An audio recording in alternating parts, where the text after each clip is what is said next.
Hey guys, my name is Justin and welcome to Health World, where we care about the design behind designer luxury. And if you care too, make sure to subscribe. I don't know, I feel like I pick random points each time, so here. Alright, so for today's video, we're gonna be rich. Okay, I'm hot. Alright, so for today's video, I thought I would do a best bags under 10K. What I wanted to do today was flip the script. We always love sorting from low to high, but today we want to feel fancy. So we're gonna flip it around and we're gonna search high to low for some reason, and we're gonna see what we get. So I've taken the liberty of doing that already and gathering some of the more interesting bags that I could find from a few of our favorite brands. So let's dig in and let's talk about it. Alright, so the first few bags I want to talk about are going to be very like glittery, blingy. So of course everyone has seen Kim Kardashian and Rihanna with their like silver hourglass bags. But the thing is, this beautiful bag comes in more colors. So for a while it has already also come in the black. I think like this is the low budget version of it, which I'm like, okay, that's fine, because it's the same shape, same kind of color. They had gray and black and then it was like super glittery. Whatever, that's fine. One day I'll get there. But they also added a pink version, and I didn't see it on the website recently, but I could have sworn I saw green. If I find a picture of it, I'll put it up, but I don't know, I feel like it disappeared or something like that. But yeah, there is that bag. And honestly, the thing that surprised me is that is like the most expensive bag from Balenciaga. So like when we're talking about these premier luxury brands, that's actually, I don't want to use that word. I was gonna say reasonable, but it's not. It's expensive. But it's like, you know, it's not as crazy as some of the other bags we'll see. I think that might be due to the fact that like Balenciaga doesn't like to use real fur. They also don't really use any exotic leathers and things like that. Anytime you see a crocodile pattern from them, it is just going to be an embossed one. But I think that is what it is. But let's move on to the next. So next we're going to talk about Gucci. So with Gucci Love Parade, which is the most recent runway that is starting to come into production and start being sold, there is actually this like mini shell Minaudier, which is like, it's cute, but that's not what I want to talk about. I feel like the first couple of bags I'm talking about are like older, but like I would be remiss if I didn't talk about them because I love them so much. But the Gucci like heart Minaudier, the one specifically with the actual like anatomical model coloration on it, oh my god, it's amazing. So if you have plenty of money and you're not into exotic leathers from Gucci, there you go, that's your bag. And it's just a very simple like Minaudier, like a little clutch. I think this one does actually come with like a chain strap. But then you just open it up, you pop in your lipstick, your credit card, your ID, and then you just close it up and you're out for a good time. Okay, but now we have those out of the way. I think this is where it's gonna start getting a little weird. So this next bag I wanted to talk about is from Louis Vuitton. So if you're a fan of the Petite Malle, but you have a little bit of money to burn, and you love like little sausagey, like long, the East-West bags. I don't know why I call it a sausage. It just reminds me of like a hot dog bun for some reason. I don't know. Anyways, here you go. Here's the East-West Petite Malle. There's nothing too bizarre about it, but for me, like seeing this whole like East-West trend, like we've seen it in the like Lady Dior, the Loewe Goya bag? Goya? It's like beans, right? But I think it's called the Goya bag. It's just such a weird trend, and the fact that that bag is so expensive for like what it is, which is this like stretched out like trunk bag. I don't know, it's weird to me. If you like it, by all means. None of these bags are about judging. If you like what you like, I'm just pointing them out. I'm just here to have a good time. So the next two bags I wanted to talk about are actually from Fendi. So I'm gonna take my time, I'm gonna separate them. So the first bag I want to talk about is an actual Fendi Baguette. I think they call it the 1997 Baguette because it's not like the modern one where it has like the hand strap that can be detached, and it also has like the crossbody / shoulder strap. But this one is just meant to be like a shoulder bag. Like when you were back in the 90s and you bought a baguette, this is how it came, and that's what it is. But here's the thing, this one is beautiful. It's a satin that is embroidered with like beaderies and creating a beautiful pattern of these like lovely ladies. And for me, any bag that has that kind of embellishment, when you're making like an imagery out of, it could be even just the thread, but the fact that they use beading as well, oh my god, this one is actually like very beautiful, and I do love it. And you can really see like the craftsmanship that goes into Fendi bags, which is like, I do think that they're very proud of it, but like for me, if I think of craftsmanship, I think more of like Loewe bags, or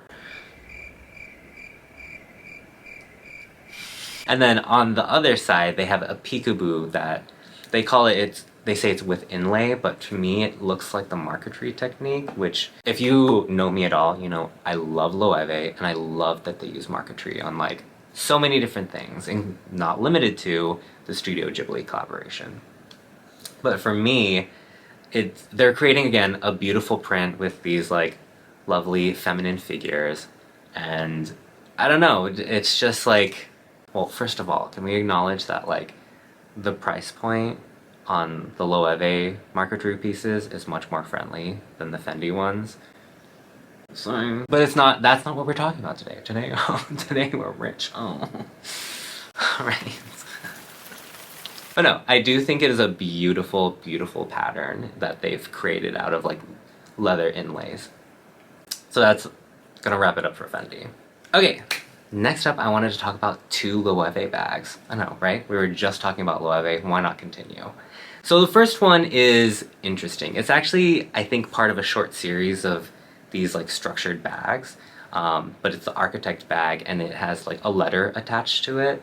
So the one I wanted to talk about specifically, because I like the shape, is the Architect bag A, or Architect A, wherever it is.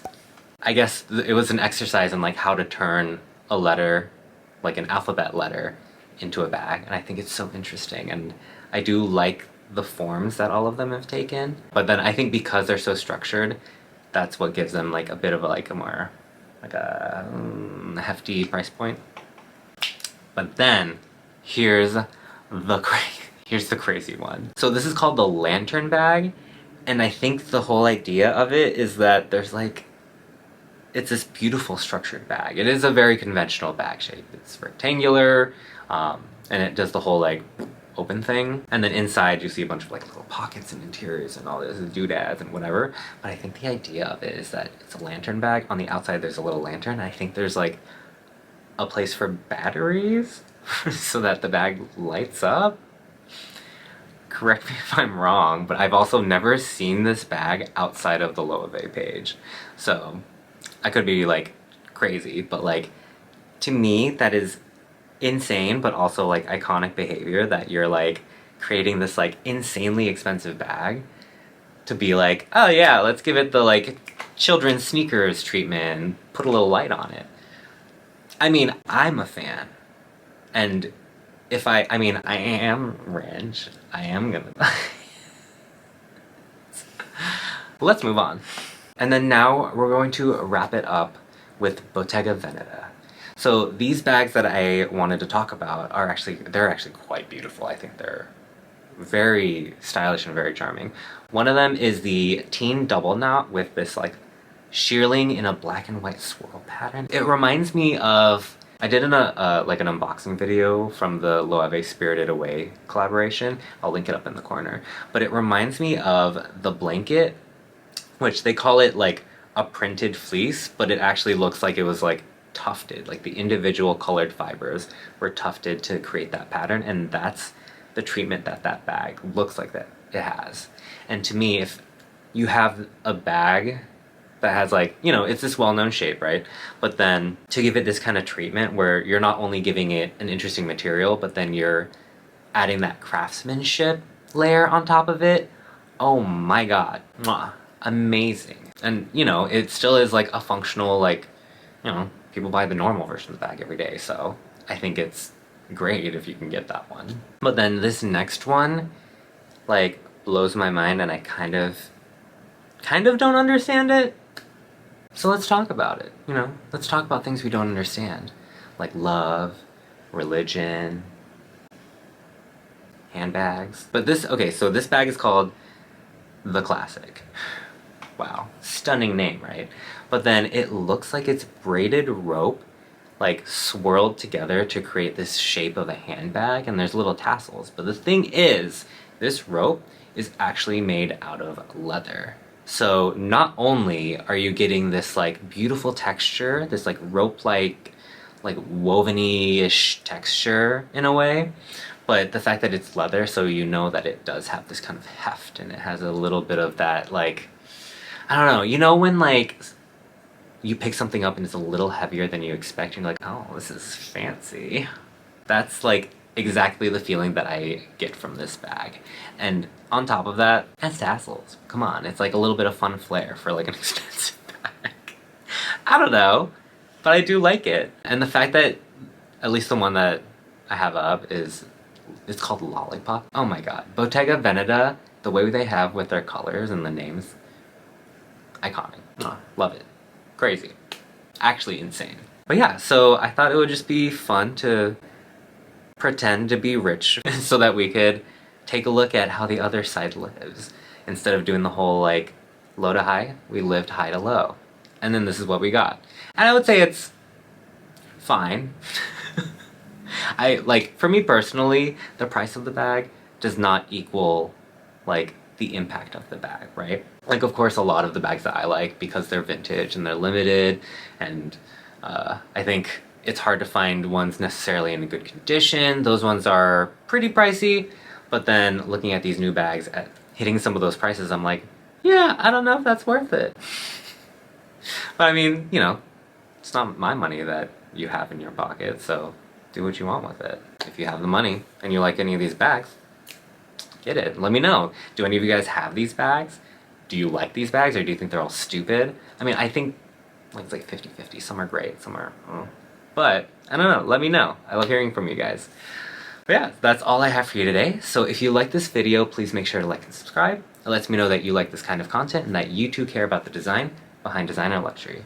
Until next time, ooh, I don't know. I'm gonna hold money bags maybe? I'm rich?